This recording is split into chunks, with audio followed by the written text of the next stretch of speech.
having a kid in school so they can learn and thrive is something that everyone of every background can say, oh, that makes sense.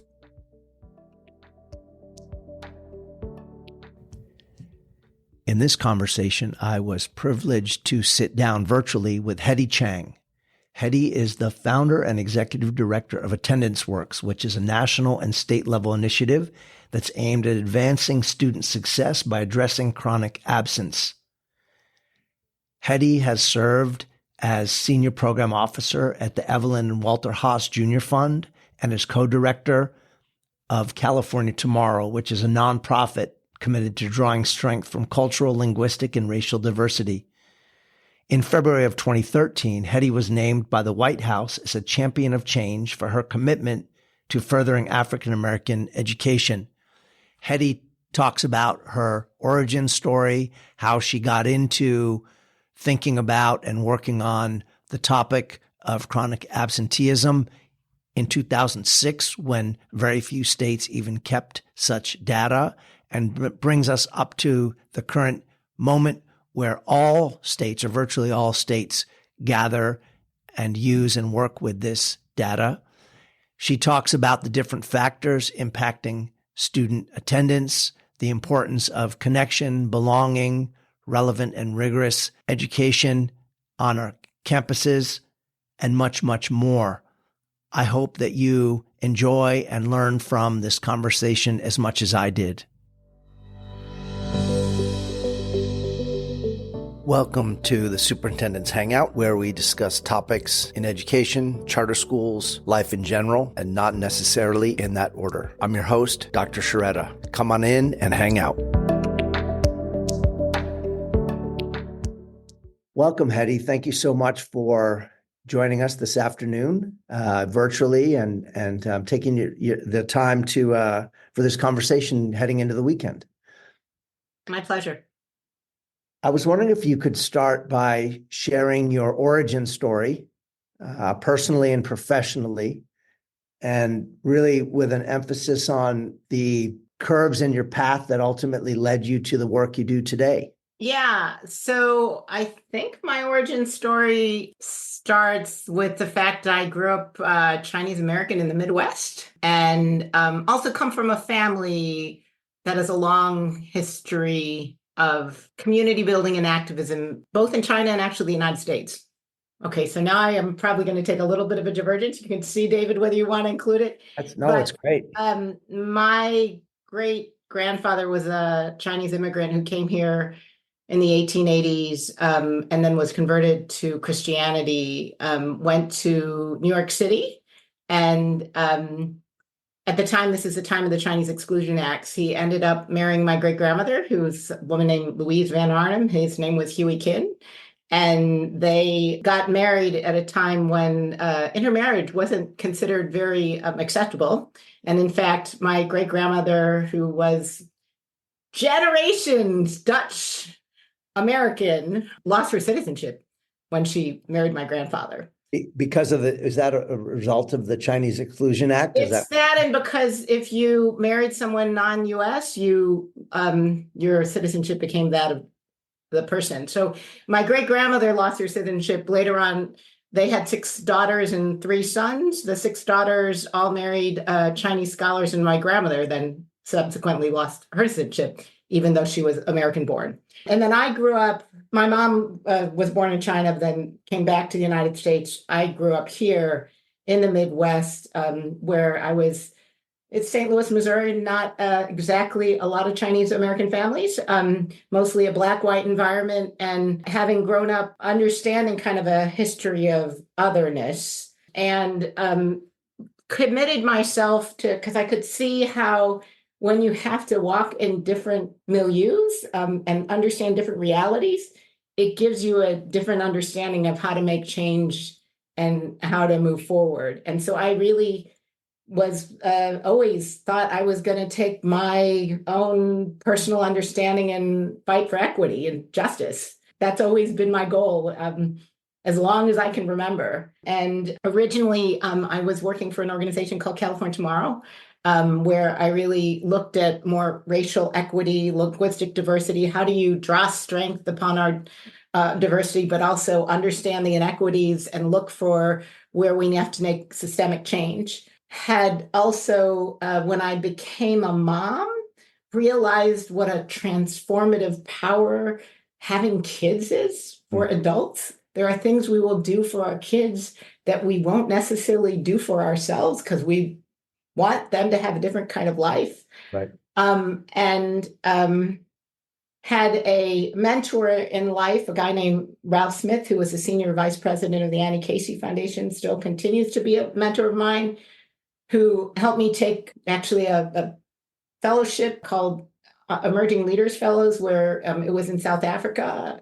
Ambassador Dame Joseph was like my main faculty member, and had a chance to think about, at that time I was trying to think about career changes. I'd be in philanthropy, and I created a life mission statement about where I wanted to go. And it was about how do you use two-generation approaches to move families out of poverty and create a different future. And I created this mission statement, showed it to my friend, colleague, mentor, Ralph, who was a senior vice president at the Annie Casey Foundation. He said, we should do something that allows you to realize that mission, personal mission statement. And he said, I have this project. I think kids missing too much school in the early grades is the reason they're not reading at the end of third grade, which then has huge lifelong outcomes in terms of graduation and economic success. And he asked me if I would figure out, was there any research that could prove this was an issue? Didn't we know about best practice?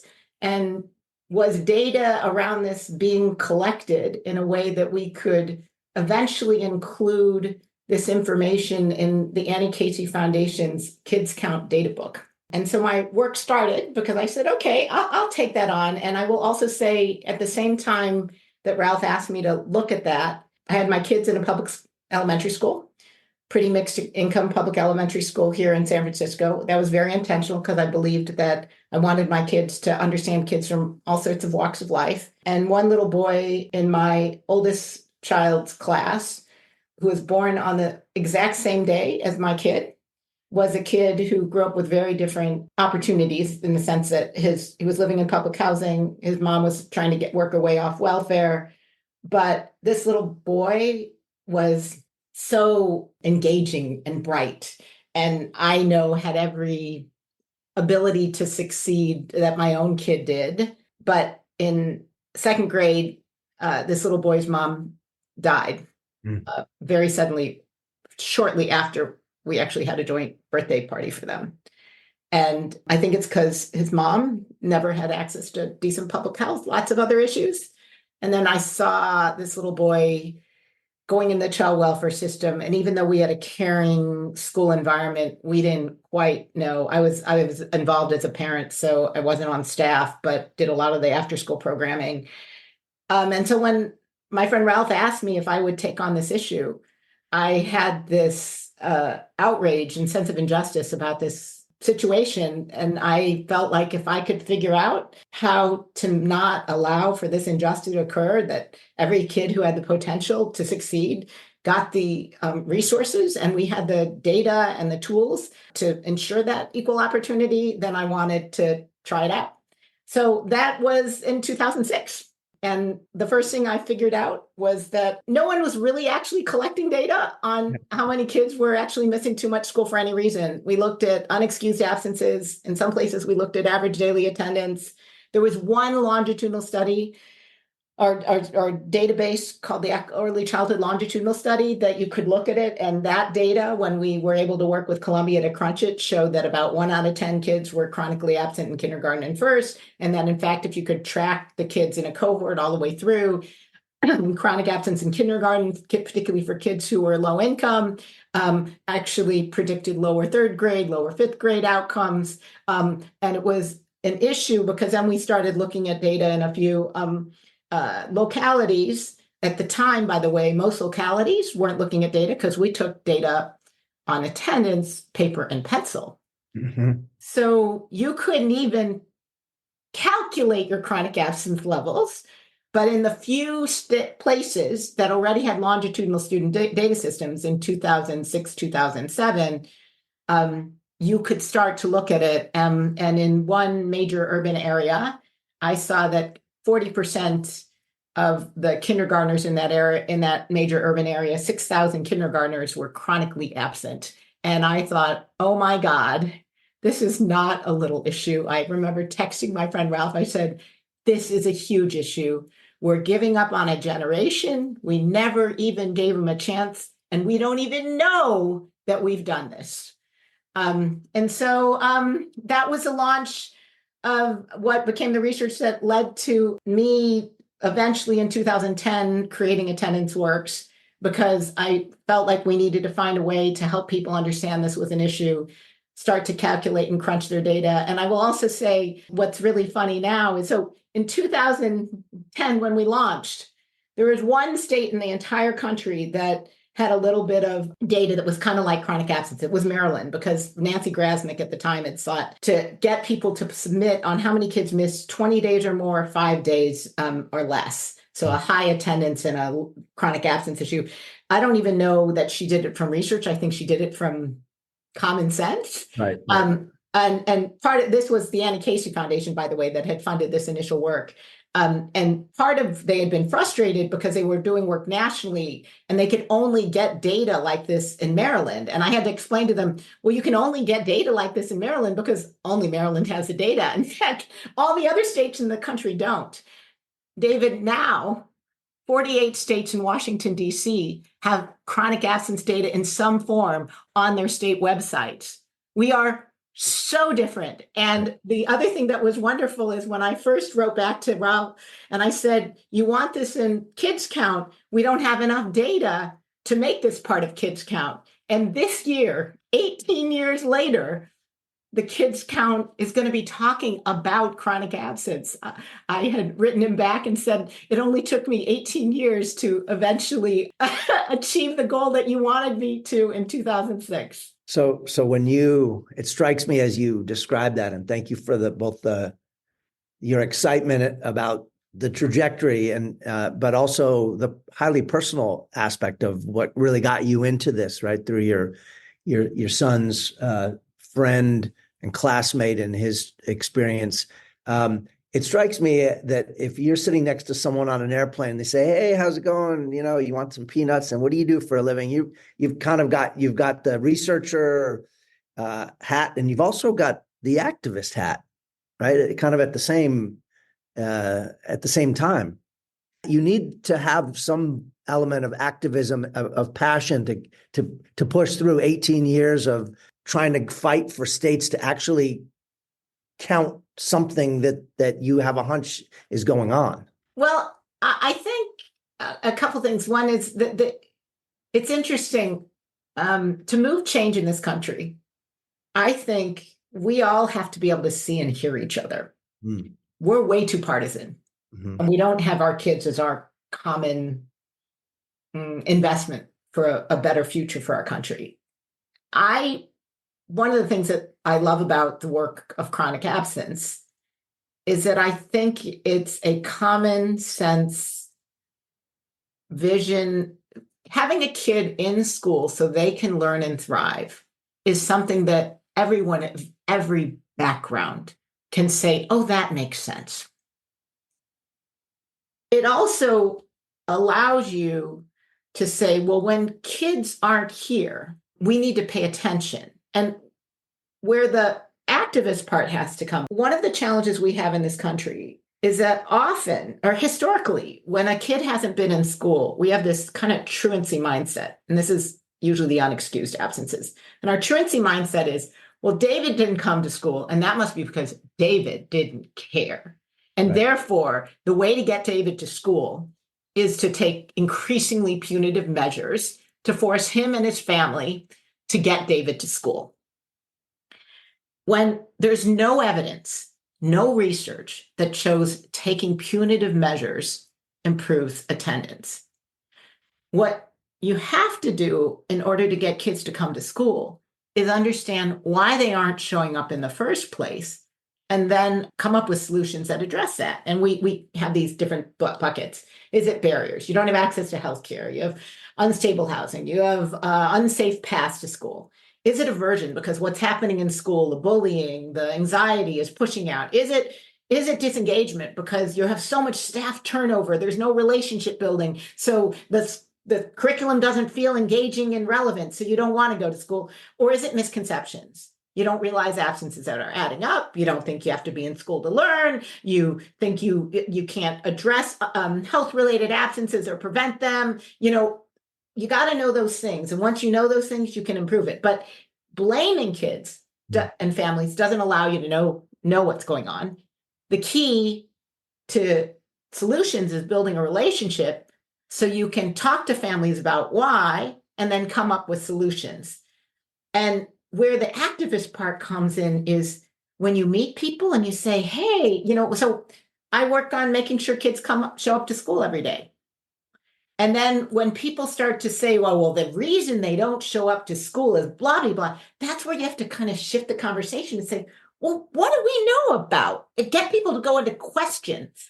I think when people see absences, they ought to be asking questions and saying, this is a moment to build a relationship so I can find out why kids might not be going to school and then how we can collectively come up with solutions to get them there. And that's where the activist part comes in, as well as the research part. Because I have to say, and I remember talking with some folks in a southern state where they're like, they wanted to talk to me about doing more punitive measures. And I said, well, that's interesting, because the research that I've seen, for example, in South Carolina, which is a southern state, shows that the kids who were missing a lot of school for unexcused absences, who they put into the court system, after they did that, compared to peers who didn't go in the court system, their attendance actually got worse.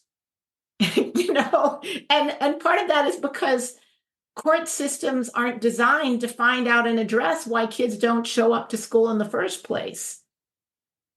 The deterrent works when you think all of this is just because kids are, and occasionally, by the way, there may be kids who are missing school intentionally, but a lot of times that even comes out of school in the beginning, didn't ever engage them in the first place. So anyway, I just say that, the activism is get to people to really not make assumptions and see poor attendance, not showing up to school as a reason to build relationship and deepen our understanding of each other's realities. When you mentioned the punitive piece, I broke out into a cold sweat, because your first year of working on this in 2006 was my first year as a middle school principal. And I was in my mid-30s, and I was having some challenges with some students not attending. And so I thought, I'm going to call the county probations department, and they had an attendance support division or something. And they sent out an officer, and the officer came and did a presentation on what juvenile hall was like, and then stood up there and said to the middle school students, hey, does anyone in here, how do you feel about, being locked up? And they started this whole punitive talk. And I thought I didn't do it with any malice intent, but I'm standing up there thinking I'm getting my point across. All it did was make dozens of parents really mad at me and call me up and yell at me, which I ultimately deserved. Had no impact on attendance at all. And that's the kind of the dark ages end of the spectrum, right, on supporting student attendance. Well, unfortunately, I don't think it's so dark ages, David. I think in people's frustration over chronic absences now, when I started, it was about 1 out of 6 kids nationwide. Now it's closer to 1 out of 3. And the increase, one of the responses to the increase is we need to take more punitive action, I think. I want to actually figure out what we can find of evidence of that. But I hear that in the media a lot. I think there's more legislation happening. And one of the things that I want to talk about is that one of the things we don't realize is that even our definition of excused and unexcused. So, all our punitive stuff is around unexcused absences. And there's a every state, there's a lot of variation and can be what can be excused and what can be unexcused. A lot of times unexcused has to do with not having documentation over the reasons why you're missing school, right? Uh, you know, California has certainly widened and broadened, especially after the pandemic, lots of different reasons why you might be able to be missing school, but you ultimately usually have to have some kind of note that says, and it has to fit in California what the those absences are. And when kids' absences are unexcused, it has a number of repercussions. If your absence is unexcused, teachers aren't necessarily required to help you make up for the lost time in the classroom. Teachers can say, they might, you don't get to go on this field trip because you had an unexcused absences. It starts to almost bias the view of the teacher towards a kid because, oh, David doesn't care, they didn't show up. But imagine two kids. They both missed 5 days and they were both sick. One kid, Hedy, has health care. David does not. Hedy comes in with the doctor's note. David does not. And now I get any help with whatever I missed and you don't. So we start a process of push out. And then you look at California's notifications of truancy. Any 3 times unexcused and you get the first notification, any 3 times late by 30 minutes, you get a notification. And by law right now, we have in that notification that we have language that says, and if you don't start showing up to school, I'm going to take you to court. Not exactly the way to build partnerships with kids and families. Threats don't build partnerships. And in Los Angeles, we actually worked with LA Unified when Deborah Eduardo, who's now the superintendent of LA County, but she was in the school district, and we came up with these different versions of the notice of truancy. And we actually, and this was when Kamala Harris was our AG, so we asked for her permission. We said, if we took the really negative truancy language and shoved it at the bottom of the letter in small font and at the top of the letter put what we wanted, does that count for meeting the language of law? She said, okay, her staff said, that's fine. It turns out if you write a notification that starts, one, not in legalese, but normal human language at a normal reason, hey, your kid missed these days. Does that seem right? We're concerned because if David continues to miss and, it has consequences, these kinds of consequences, can we help you? If you write that note and put all the other stuff at the bottom, you get better attendance than when you sent out, use the standard truancy notification. That's interesting. It's all in the messaging and the suggestion of a relationship rather than, like the speeding ticket notification that you get. Yeah, you exceeded the speed limit. Now, if you don't show up at court, the fine's doubled. Kind of a thing. Well, part of it too is that one of the big motivators for kids to show up to school is relationship. Right. So if your first response is to make kids feel alienated from school and that no one cares about them, that in of itself has not very good consequences for getting kids to school. I'm not sure that there's broad consensus or understanding about what it means to be chronically absent. I know that in California, there's a 10% or more of the days that a student is enrolled. If they're absent, that counts. But can you kind of paint the picture, both nationally, what that looks like, and also what the working definition is that you use in your organization? Yeah, so I will say that 10% is our recommendation. And I think California's rules very much directly reflect that recommendation that we made. And we suggest 10%, and that includes any reason, excused, unexcused suspensions. And the 10% was based on a combination of research and a little bit of what we thought worked in classrooms. So there's a whole plethora of research now. Part of my work as an organization has been catalyzing needed research, and we have research showing from starting whether chronic absence predicting lower literacy by 3rd grade, worse middle school outcomes, suspensions, and then not graduating from high school, and even some evidence that it can affect your continuation onto post-secondary ed. Part of what you want to do is look for a metric that kids are in trouble if they have it. And so, but it's also an early warning metric. So the 10% was to avoid people saying, oh, day 17, I better do something about David. Right. Day 17 is too late. Day 18, which is 10%, which is 18 days out of 180-day school year is too late. I wanted people to notice, Hedy missed school in the first 2 days after she missed 2 days of the first month, 4 days of the second month, 6 days of the third month, so that you're taking an early warning approach to noticing kids on track for chronic absence and then taking action. There is actually some evidence, like Santa Ana has some research, this was before COVID, that showed kids missing just 5%. Already it has an impact on some of their academic achievement.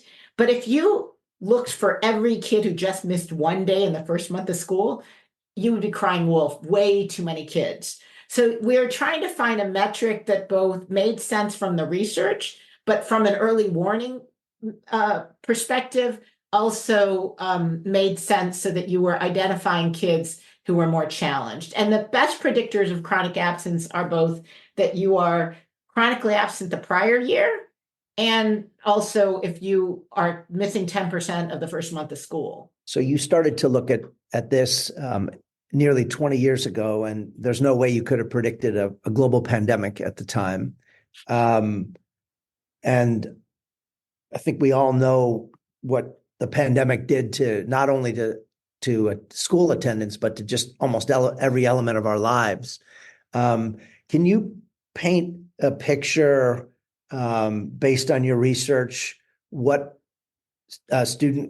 chronic absenteeism looked like in California just prior and then post COVID? I know you did some interesting research. I just read a report where you showed a little bit of promise coming out of COVID, that rates were down, but they're still way higher than they were prior. And then some interesting patterns where elementary schools spiked way up, whereas pre-COVID, historically, elementary has had a better attendance than secondary. Can you kind of paint that? Yeah. And that's research that we did with PACE.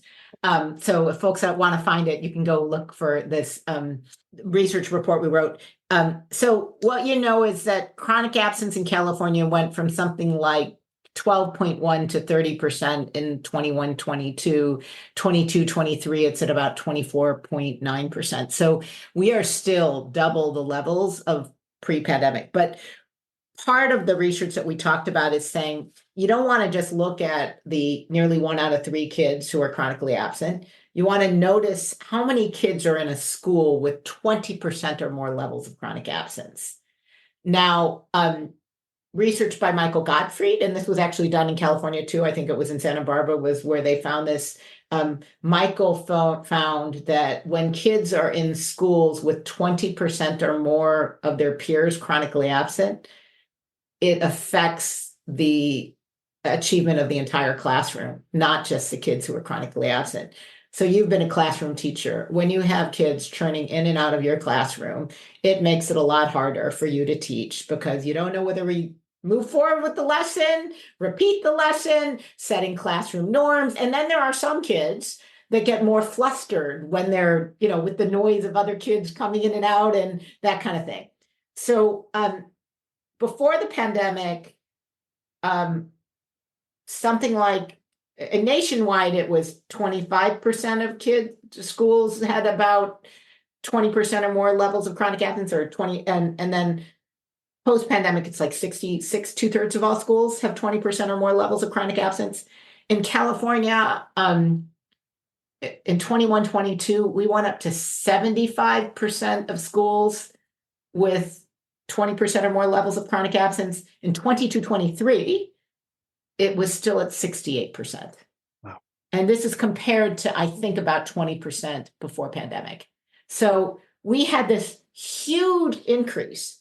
Now, when you break that down, elementary and middle high school, we saw increases in the numbers of schools with 20% or more levels of chronic absence in elementary, middle, high. The only place that didn't really increase was alternative ed, which always was really high. So they were like extraordinarily high before the pandemic, continue to be really high post-pandemic.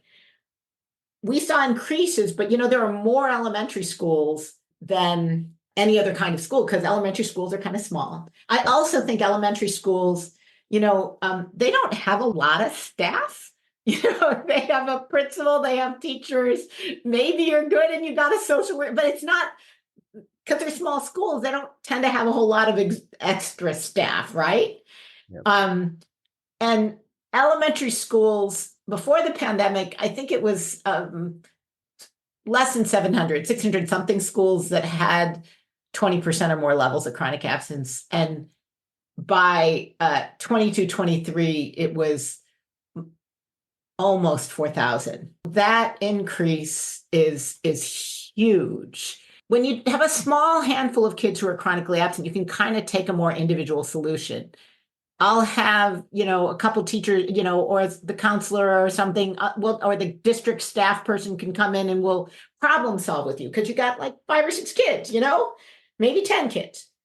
But when you start to have 20% of your entire school chronically absent, and in some cases it's much higher than that, you need to have a whole school approach where you're taking a comprehensive tiered approach, where you're really investing in what we call positive conditions of learning. And everyone, including all your staff, are on board with this approach.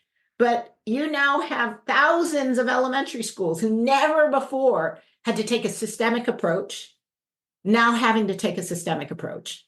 A lot of things are going through my mind as you're speaking, because I'm flashing to our own experiences all the time.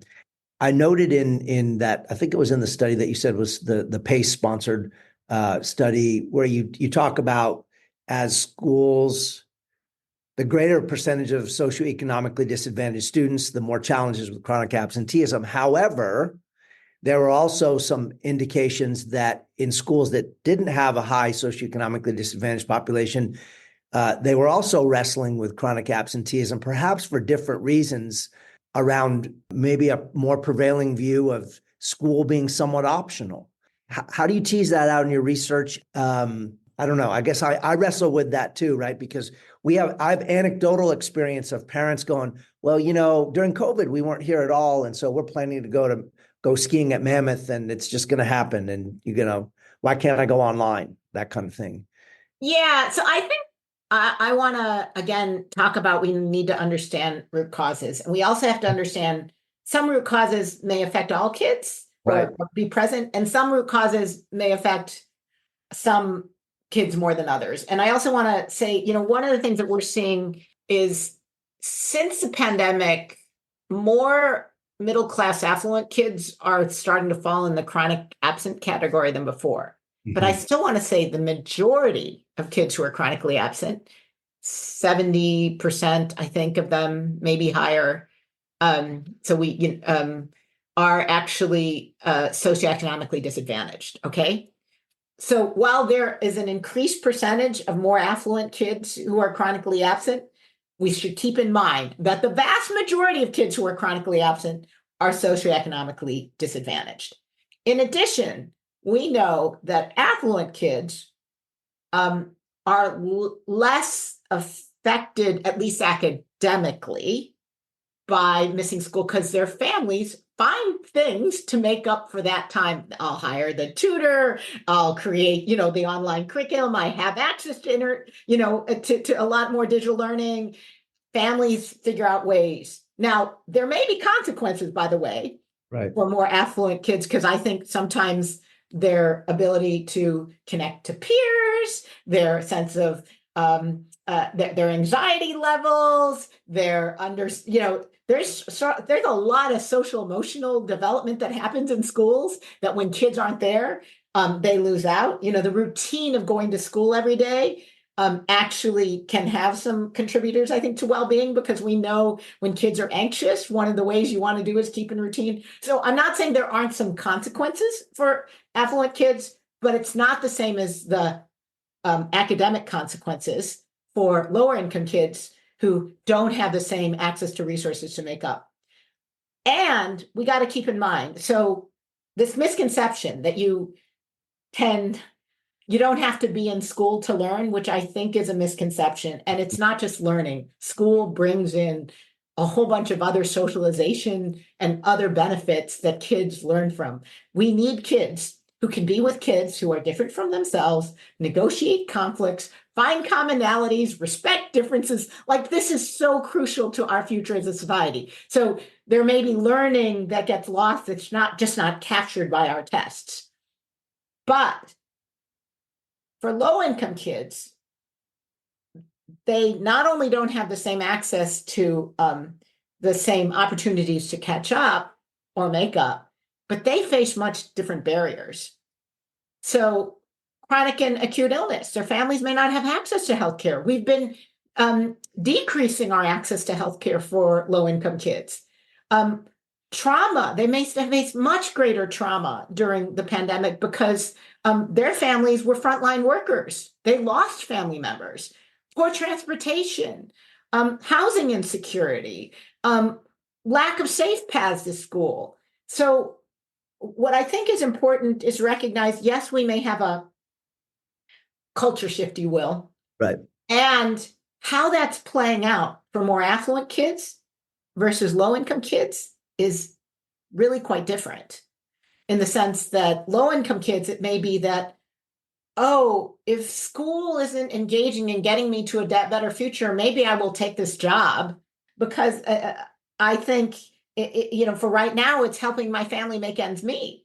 Whereas an affluent kid, maybe the decision is between going to school and taking an extra long weekend to go do something with their family.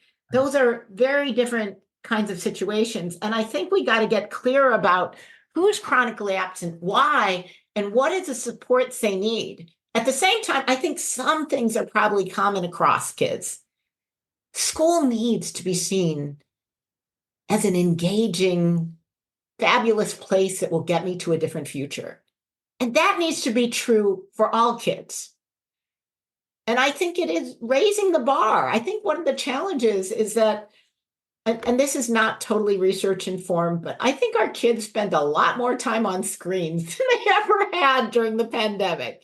And coming back from that to making sure kids see in-person learning and engaging, and also sometimes thinking about how do we take advantage of technological innovation to make school engaging, at least for our older kids. But we have an engagement and a barrier issue going on. Part of this high levels of chronic absence is because I think kids and families don't feel engaged as much as they could or should be by our schools. And when I've gone to schools that are the bright spots, that have low levels of chronic absence, what I see is a tension. It's like two sides of the same coin. One side is making school incredibly engaging and making sure kids and families know how engaging school is and why they need to be there every day.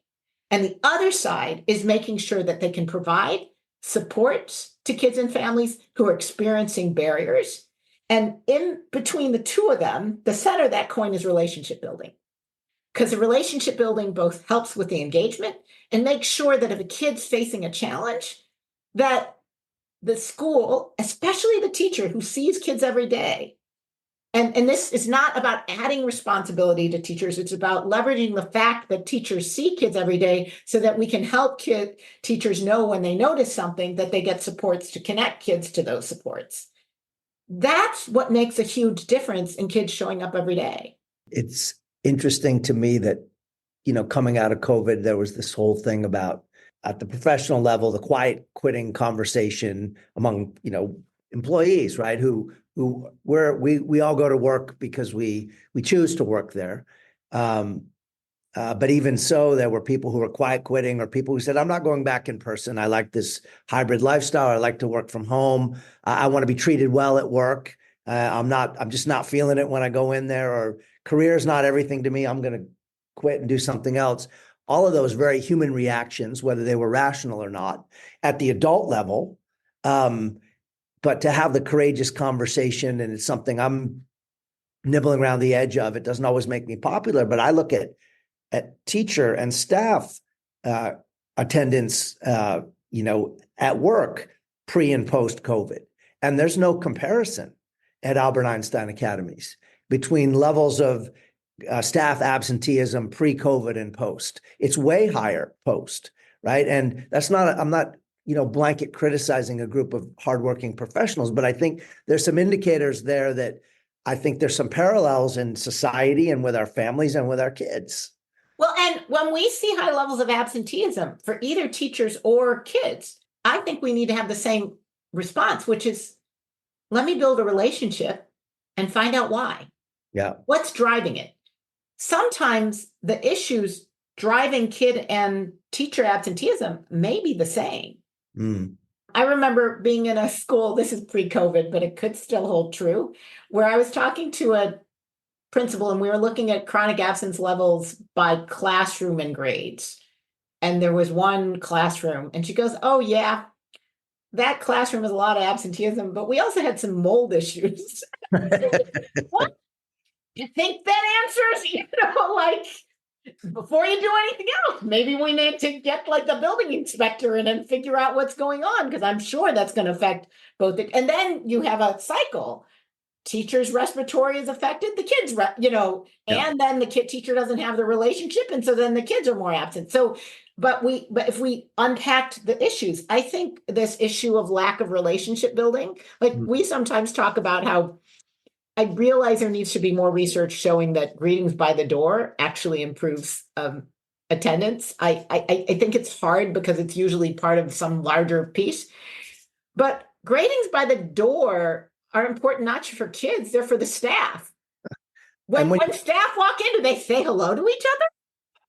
Do they say hello to the kids? If everyone says hello to each other and makes you feel welcome and connected, I think that would make everyone want to show up to school more. I mean, think about the last time you went to a dinner party, right? That usually the good dinner parties, the host or the hostess is standing at the, hey, welcome. I'm going to introduce you. Go put your coat over here, right? That's a human thing. So if you can find a way to separate that out in your research, I'll be the first one to be reading that. But I think though that this is where we should sometimes just use common sense. Yeah, no, it's like I think we all got more guarded with COVID. We all, for good reasons, tried to wear masks, do I think, but we still have to feel cared for. Yeah. And so I think how we use our data to unpack where the challenges are and also see who's doing better work. So again, I go back to these bright spots. And David, we had a webinar on April 3rd, which was teachers at the front line.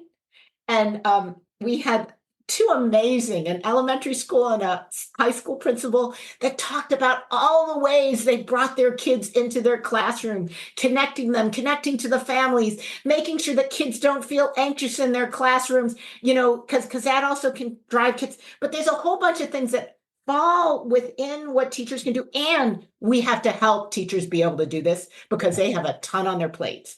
Yeah. And it's also about sometimes making sure that we have nurses who can help or counselors. So if I have a kid who comes in and who's clearly having a bad day and having challenges, I can bring someone who can come and help me with that kid so I can pay attention to what's happening with my classroom while someone pays attention to this kid who clearly needs an adult to sit down and talk to them.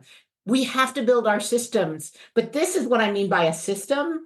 And now we have all these 4,000 almost elementary schools in California that don't have these systems, that we then now have to have systems building on the fact that they have teachers as their backbone. How do we respect that, understand that, support that? And it's not just teachers. It's, in my view, one of the most important people in the school is that front office person who, when you walk into the school office, do they smile? Do they greet you? Do they say hello? That makes such a difference. There was in Arkansas, this is pre-COVID, but it's still all true. This one principal who had all of her attendance, the front office staff got into attendance, but what happened was they were lecturing every kid who came late. And on to these long lectures. So then the families and the kids decided, well, we'll just miss school that day because I'd rather miss school than have to subject myself to the lecture. So she started by changing, the whole tone of what happened in the front office. Yeah, as you say, the common sense is sometimes we don't need to wait for the research studies to come out, right? We can just go, what makes me feel good when I go to a restaurant? Do I like to be greeted when I walk in the door? Do I want to have a bunch of staff go, you're 5 minutes late for your reservation? So I wanted to talk about the money. We've been talking about the human side. We've been talking about the learning loss and the impact on students. From a school funding standpoint, my understanding is that there are, I don't know, half a dozen or so states in the country, like California, that fund schools essentially on average daily attendance. And that there's a whole swath of states where the model is different, right? Where it may be more related to enrollment. Not sure exactly what that looks like. If you had a magic wand, what would you change, if anything, in the way that schools are funded? Because I have to say that somewhat cynically, that I believe that many school leaders are hyper fixated on chronic absenteeism now in California, because there's a red, the dashboard is flashing red at the state level on the accountability, and it's also a huge financial impact. To build your budgets around, just anecdotally, we historically in our organization built our budgets around 97.5% ADA, average daily attendance. We did that for 15 years. And then COVID hit and we were struggling at 88% and 89, 90. And so now we build our budgets around 95%. Because we have to keep the lights on and have our staffing levels appropriate. And even 95 is hard for us. So are there cases where states have a different model that's better or worse for getting educators to really focus on chronic absenteeism as a problem? Yeah, this is actually a tough issue, and I do think COVID has changed it some. First of all, there is only a handful of states that fund based on average daily attendance. California, Kentucky, Texas. Anyway, there's about 7, 8 states that fund based on average daily attendance, and the other places base it on membership or student count days. I don't know if they're better. To be honest, I'm not always sure, because like you do student counts in September and then a bunch of kids move. Like Right. Maryland does student counts, I think, and then kids in Baltimore, then after student count day, move over to Anne Arundel, and then, how are you gonna so there are pros and cons of the different funding issues. The big issue, I think, with average daily attendance is one, it does create a level of unpredictable, and enrollment's actually falling too. So Right. even in the enrollment-based ones, there's some challenges. The one benefit of average daily attendance, it's gotten people to focus on attendance throughout the year, more so than I think maybe places that haven't looked at that. Although, now there's much more accountability for chronic absence, which is actually a different question than the funding one. I think the question about funding is, are we adequately funding schools to do what they need to do? And how do we create stability in school funding? And there may be a multiplicity of answers. And there's actually a good PACE brief that looked at ADA versus enrollment, what are the pros and cons. And I think it's important to look at that. But I do think this issue of how do you, and that really is separate from the dashboard, which is saying how many and which kids are chronically absent. And if you have disproportionality, do you need school improvement? Those are actually two kinds of separate policy conversations. I think that school districts basically need to use their data to understand how chronic absence is affecting achievement and how chronic absence gives them clues about which are the student populations that need more outreach and support, and then engage in partnerships with those kids, families, and the community organizations that may be connected, and also educators, to better unpack what's causing some of the poor attendance and then what could help them. And some causes may be more universal, like, do kids and families really understand what they're learning every day so they know they need to show up? And if they don't, how are you as a school district and school and through your everyday interactions going to equip everyone to make sure kids and families know this is why you need to show up to school, and not because of money. Money isn't what drives us. It's No. relationship, and it's the notion that I'm learning a skill that will get me to a better future. This is why, for example, in California, career tech education programs have a lot better education attendance. Mhm. That's because it's like a career pathway. I know where I'm going. And then if you think about career tech education programs, usually they have a cohort of kids who are now in a cohort. So they're meeting other kids. They have a faculty advisor who then gets to know them. So we know that for older kids, kids come to school when they feel connected. I know there's an adult who cares about me. I know there's other kids who I'm connected to. I'm engaged in something pro-social, and I feel welcome at my school. Those four things make a difference. Career tech kind of does all four things. But in California, another thing that we should be looking at for funding is we have expanded learning programs. We have billions of dollars in expanded learning programs in California. We have more money in expanded learning in California than the entire country has in expanded learning programs. And are we leveraging that to create student connection? Are we using our community partners who get to know kids, who see them after school, who can build relationships with families? And are we using that and leveraging that to improve attendance?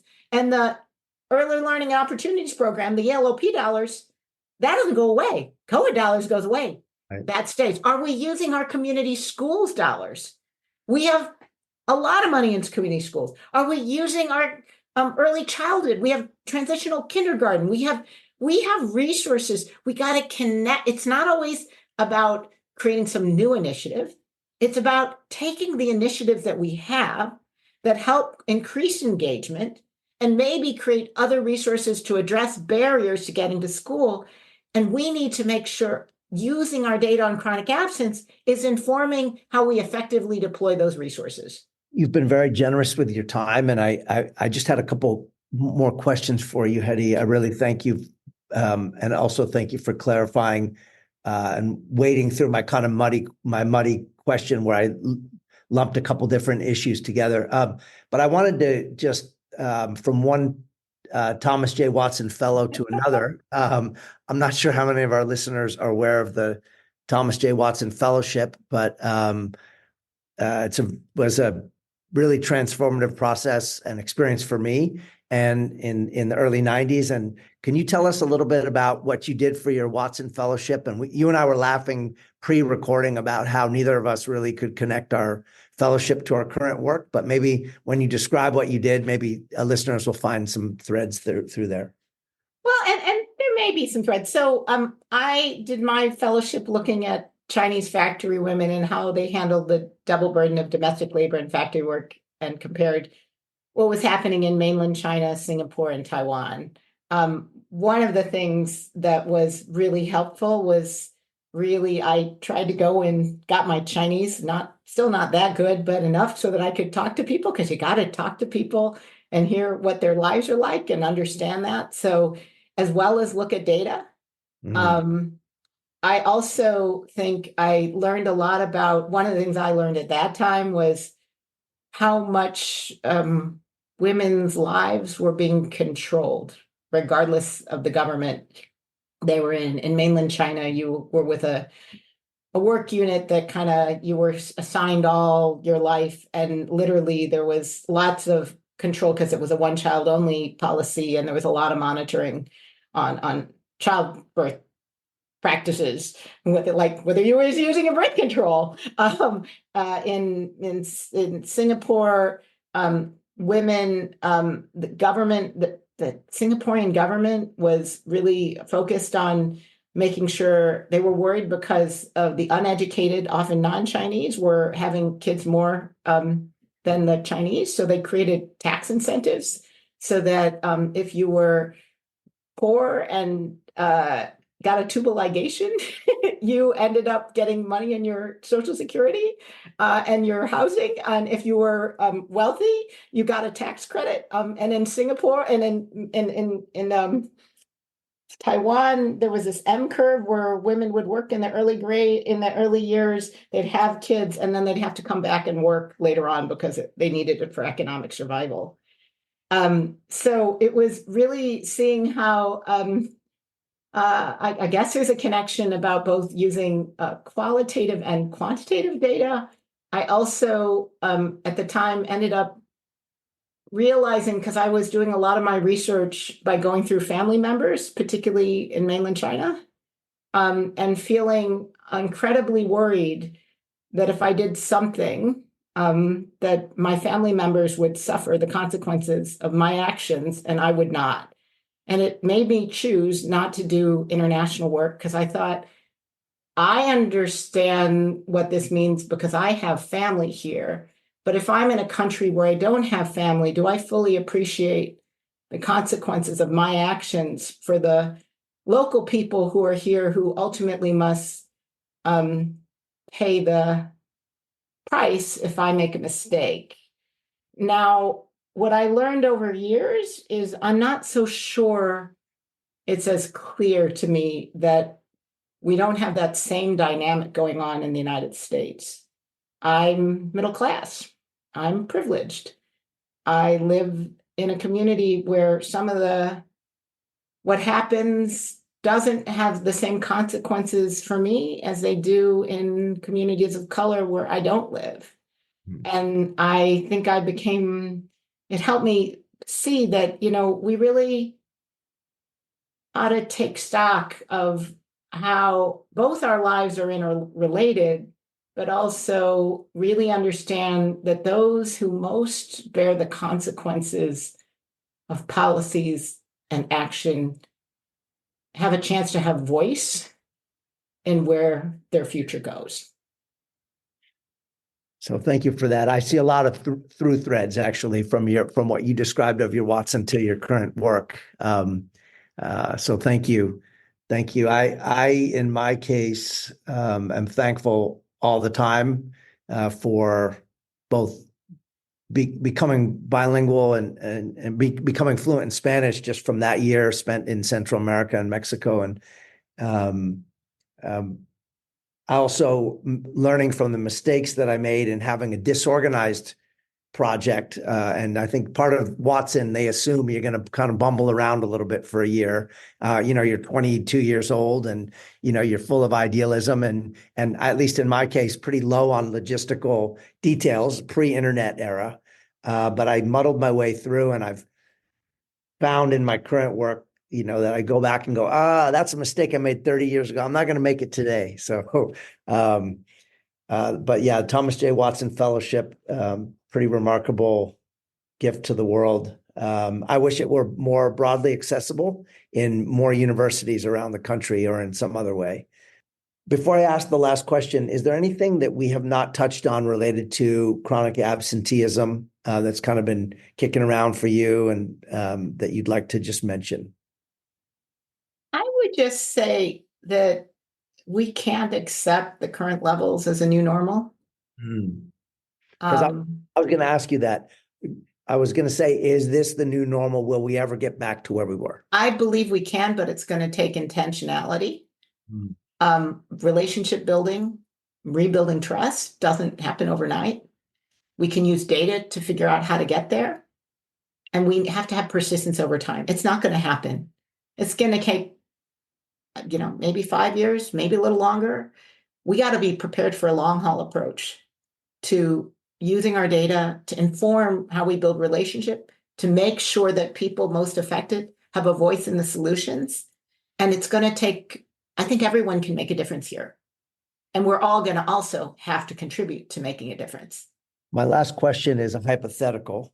If you had the opportunity to create a billboard for the side of whatever freeway is near your where you live, I had one person say, "I don't believe in billboards; they pollute my view." So we're going to get past that because this is just hypothetical. So if you had a chance to create a billboard that would contain a message that you would like the world to know about your work and what you believe in, what would that billboard say as people drive by, either going 70 or in the case of San Francisco, maybe 7 miles an hour, depending on what time of day it is?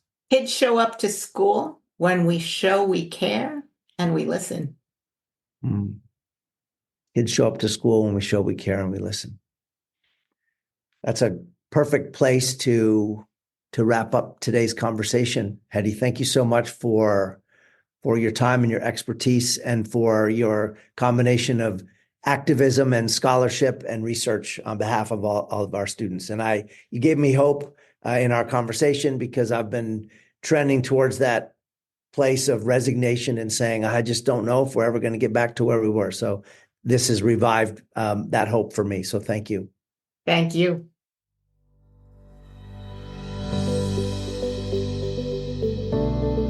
Thank you for listening to the Superintendent's Hangout. You can follow me on Twitter at DVS1970. Please be sure to share this show with friends and family on social media and in the real world. Thank you to Brad Bacayal for editing and production assistance, and to Tina Royster for scheduling and logistics. Thanks for hanging out, and have a great day.